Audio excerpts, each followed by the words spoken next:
Здравствуйте. Отлично. Good morning. So, everyone hears me okay? I am Anton.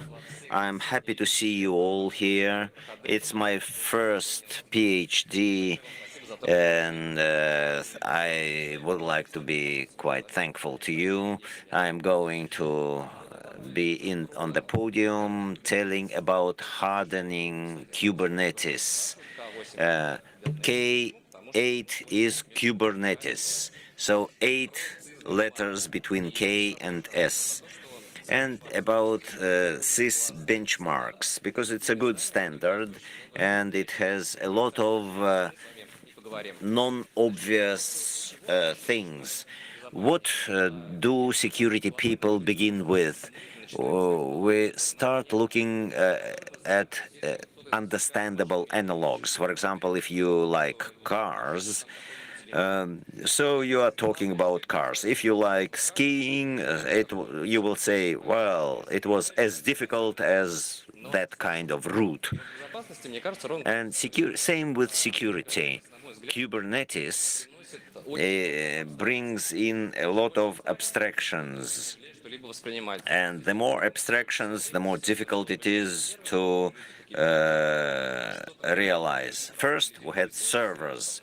Then, well, we don't use resources properly. We got virtualization, then containers, then hardware, hypervisor, operating system, containers, orchestrator, then another layer of abstractions. The more layers, the more difficult it is to see. So, vulnerability and compliance, that is what we really need, and that is what we begin with. These benchmarks are numerous at any Linux operating system or other operating system databases for Kubernetes. They do exist. How to segment, how to manage access to what, access why, and we have a lot of problems then. So let's start with benchmark. And I'll try to convince you that the benchmark is very good and how to work with it. First, why is it good? Because the main authors Liz Rice and Rory McCune. Who are they? If you read Kubernetes security articles, they are the authors. Liz Rice wrote an excellent book, Kubernetes Security. Rory McCune manages Kubernetes documentations. They are not theoreticians, they are practitioners. They have a lot of research about exploits, about vulnerabilities, and they understand what Kubernetes is. And then we have control plane components, controller manager. This slide doesn't contain everything. Then we have etcd, we have control plane configuration, scheduler, logging, authentication, and worker nodes, kubelet tuning, and policies, which I like very much. I'll tell about it later. Why is it important? Because that standard covers all the assets of Kubernetes. Kubernetes is a piece of software consisting of certain components and architecture, and all this covers all the architecture, and policies is a bonus. One small spoiler. This is the configuration standard. You have a number of fields, parameters, and results. And as a result, Kubernetes is good. If you look their shares, so the lion's share is control plane components, is the brain of Kubernetes. 21% goes to policies. I am going to mention them very often. Please remember them. and then worker nodes, etcd, and just 2% about logging, configuration, control plane configuration. эти самые аспекты. Дальше, что я Then, what did I do? I took Kubernetes cluster with Linux, Ariol distribution, and I tried to check whether the cluster matches the requirements. Just a empty cube. Why Ariol? Nothing about Ariol. It's about Kubernetes. But you can launch it anywhere on Cilium. We didn't have a load test, but it works. What did happen? So it's about two types of people. One has glass half full, the other half empty. So more than 50% is already tuned and configured. Some people say Kubernetes is bad. There are a lot of holes there. No, I don't agree with it. The number of functions grows, released from one release to another. It has a lot of opportunities. Some of them are not implemented, but they are there. Then the orange place, warning. If you launched Keybase, you know what is it. It doesn't mean anything bad. It means that we couldn't check it in sys. You can configure. If you change the way to config, it will say, I didn't find config, that's why warning, orange. There are some requirements that have to be confirmed manually, 35%, and 9% failed.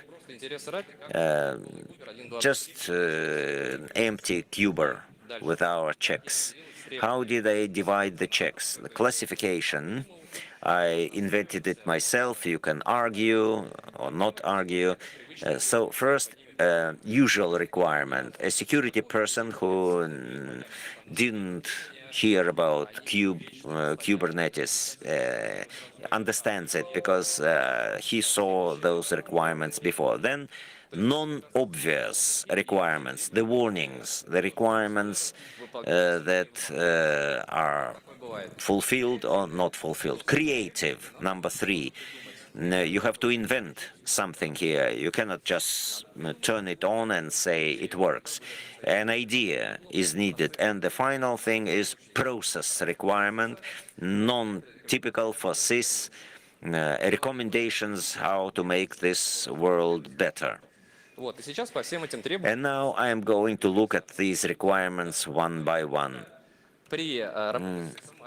When you work with sys, and I warn you to read everything, even those 56% that are green, read them all. We have about 120 points all in all. To customize this standard, you need to read the standard first. Requirements, why, then the possible impact and how to check it. Google. It's a very useful thing everywhere. Don't be shy. Use it, especially the abstractions that we mentioned. So use Google, it's good, and never prohibit Google. And Kubernetes documentation, it exists. Some people say it's bad. I realize that this is the open source product, even with documentation. You have to thank people for that documentation. And I tell you, it's good. It's really good. Also, you will need the source code of Kubernetes to understand what is done there. It's not always obvious. So, usual requirements. Have you seen this? Нет? Вот кто настраивал, конфигурировал, что... When you configured anything, there is a configuration file, and the access should be limited. You did it, I think. Generics or any other technologies. We have 644 restrictive rights, permissions, and it's applicable. Kubernetes is a piece of software and it has configuration files, and they have to be controlled and protected to maintain its integrity. IP server, kubelet, and DCNI, and other requirements, just some of the examples. They are usual requirements, quite understandable. Now, the non-obvious requirements, Schrödinger requirements, event QPS, the number of queries per second, and the requirements said that you need a certain value here, and everything will be all right. But we cannot say that 10, 50, or 150 is sufficient. It depends. Because you have to set such a value that would be sufficient. Because sometimes it can be good, sometimes not. In kubelet, you have two configuration. In sys benchmark will tell you, this is the way you have config YAML there, look there, and find the value.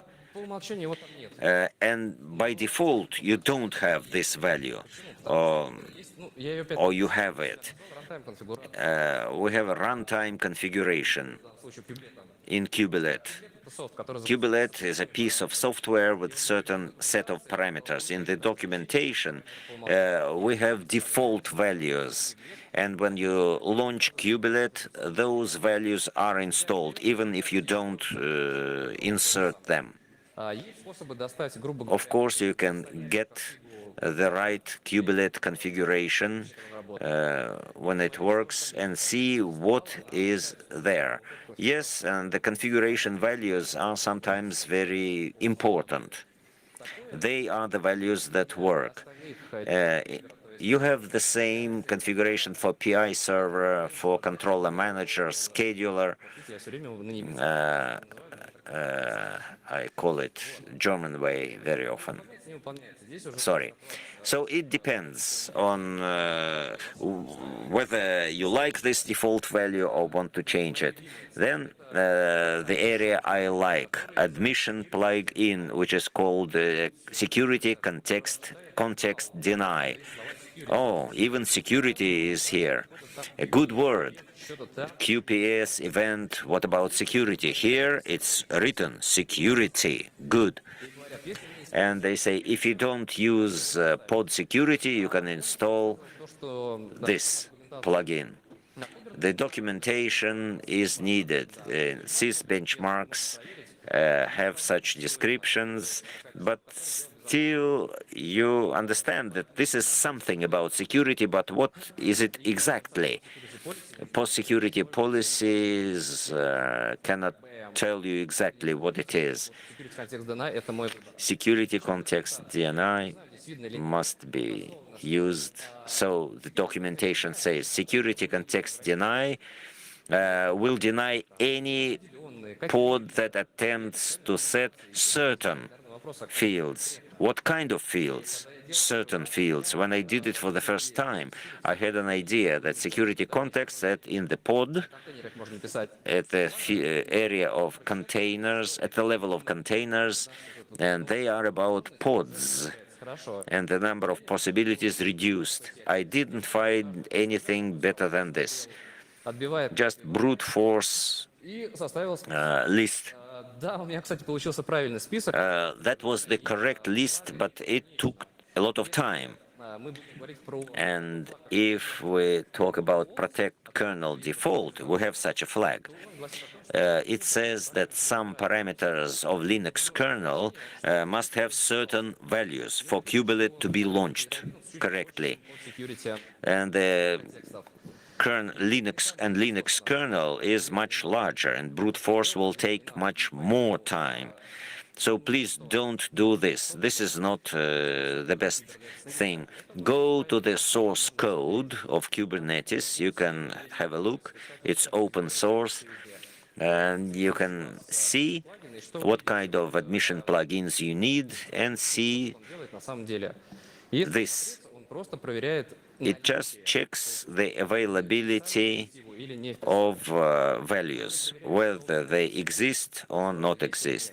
It just tells you yes or no, it exists or doesn't exist. So run as user cannot break anything, but Понимает контекста. this parameter doesn't understand the context, and I wouldn't use it. And you have a lot of such examples at sys benchmarks, so please keep the Такой спойлер. source code close to you to have a look at those values. Then creative requirements. The first one is audit policy. It's a collection of events from the orchestrator. From the orchestrator, that's the main thing. Containerization can bring about a lot of logs, operating system logs, orchestrator logs, application logs, some other logs, a lot of logs. Here, it's about interaction of Kuber components, what kind of pods are raised, who did what, and you have to do 2 or 3 things. First, ensure open logging. What is interesting in Kuber? It's not about only info, auditing, debug, error, Всё примерно. so you know that. Он опять дает возможность It gives you an opportunity to write an audit policy and use it. умолчанию не существует. By default, it's empty, it doesn't exist. Политика аудита. Empty audit policy, but you can find out what happened at the cluster with at different layers of optimization, detailization, what happened, when happened, who initiated it, with what kind of resources. In get-list-watch, for instance, you get full-scale response, and your free space will be exhausted. So those logs do not go anywhere. Мы выбираем как They are stored either locally or in some backends. еще одна любовь безопасников это And CM system, we like it. It can absorb the logs for forthcoming parsing. What can we log? Just several examples. того же There is a good article about security policies to check. Go to Deckhouse, security, audit, and there you can get a link. But this is something which is interesting to you. банальные вещи. It may be not interesting to somebody else. For example, get for secret exact in pod, something which should be read. Don't create exec containers. Вопрос все-таки штука. Please don't work this way. Kuber is declarative. Don't go to the node manually and break everything. No, declarative way only. Changing role models, creating cluster-wide roles В рамках всего класса. for the entire cluster, for Кому-то отдать forbidden SA token, cluster admin binding. You can write a lot of such things. Kubernetes makes it possible for you to do. It's up to you to use it. Looks simple, but it isn't that simple at all. You can write a policy, everything is okay, look at the logs, well, you have to clean it. So if you want to block something and guarantee that blocking, so have a look. Then etcd encryption. etcd is in your cluster, including config maps, configuration files which can contain login and password. Don't do it, but you can encrypt this thing, and for that you need an email file. In Kuber, you can do it. Ну вот, и здесь мы выбираем, что мы шифровать. You choose what we're going to encrypt, how we're going to encrypt, and what for. That will be encryption at rest, Наши TCD. to prevent unauthorized access. It wouldn't work if the secret is already used and somebody has read it, then encryption wouldn't help. You need an outside solution for you to use secret in runtime to prevent access. And one more important point is if you want to encrypt DCD, please be attentive. Yes, everything is in the official documentation. Encryption will work by default only for new resources. Everything that already exists won't be encrypted. In order to encrypt that, you have to re-encrypt everything, and this is the command which is behind my back. But please define what to encrypt, how to encrypt. We have providers, several providers. They work one by one. If you want to re-encrypt, you have to change the encryption configuration. I believe this is creative. And now the part about process requirement. Those same policies, which are 21%, a lot. Who invented the standard? Liz Rice and her partner, they work with the technology, something which is useful, and Kuber gives you a lot of opportunities that can be used. Today, by the way, one of the opportunities was to listen to Dmitry Yevdokimov's presentation, which will be about Kubernetes firewall. It works at the pod level. It works a bit different if you want to control what has to be controlled. What do we have here? Recommendations. Use the secrets in order to use secret management. So install the system, configure it, and everything will be all right. So many people say, well, still there are some problems of secret zero, secret delivery. We need the secret to get to the secret delivery system. And who is going to deliver the secret that we are going to use at that level? But this is a good recommendation. If you have a centralized solution which helps you to manage secrets, you can create a rotation of secrets, automatic generation of secrets, and no one will know what kind of secret it is. And it's a useful approach. Two things. You can use containers if you don't use the secret in the middle. Anyway, management of security requirements to manifests. We checked admission webhook controls that can check only availability of the parameter, but the value itself. And then we can change the value. But we need policies. The policies understand what kind of values are interesting for us, because they can be different in different companies.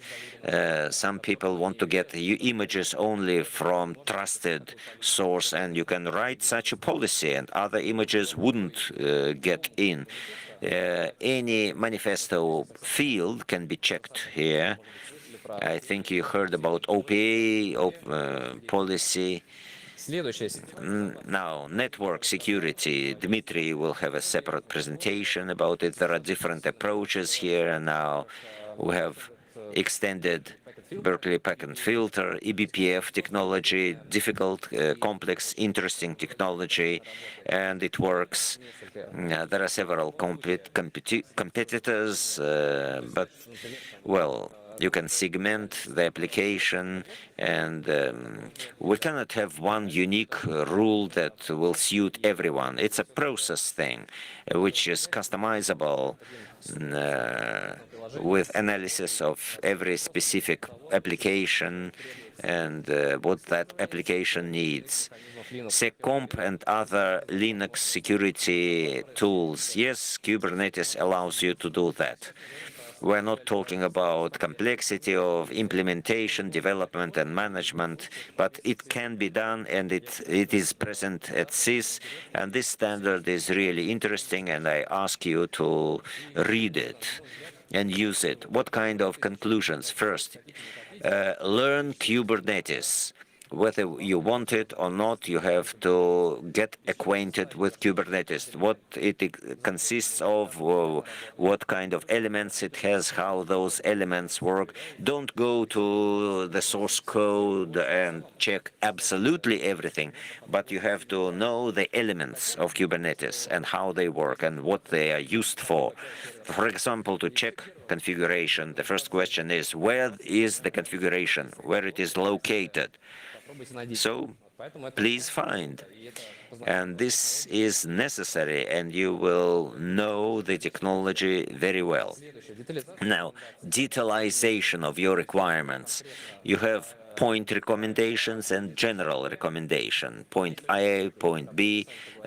So there are some narrow point recommendations and very generous recommendations of the general type.